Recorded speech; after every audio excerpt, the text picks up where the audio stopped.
সোনা ও রূপা মিশিয়ে 156 গ্রাম ওজনের একটি গহনা তৈরি করা হলো। ওই গহনায় সোনা ও রূপার অনুপাত 7:6। কত গ্রাম রূপা মেশালে প্রদত্ত অনুপাতটি ব্যস্ত অনুপাতে পরিণত হবে নির্ণয় করো।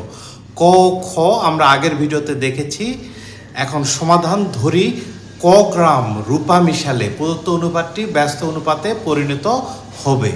আগে যেটা ছিল 7:6, এখন এর ব্যস্ত অনুপাত হবে 6/7। ব্যস্ত অনুপাত মানে বিপরীত অনুপাত। প্রশ্ন মতে 84:72 যোগ ক।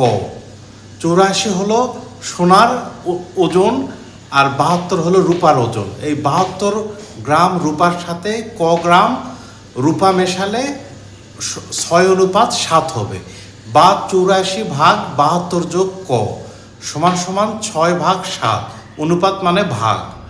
তাহলে 6 গুণন 72 যোগ ক আর 84 গুণন 7। তাহলে 6 গুণন 72 432 হয়, আর 6 গুণন ক 6 ক হয়, আর 84 গুণন 7 588 হয়। তাহলে 6 ক সমান 588 মাইনাস 432 সমান 156। তাহলে ক হবে 156/6। তাহলে 6কে 6 দিয়ে ভাগ করলে 1 হয়, 156কে 6 দিয়ে ভাগ করলে 26 হয়। অতএব ক হলো 26 গ্রাম।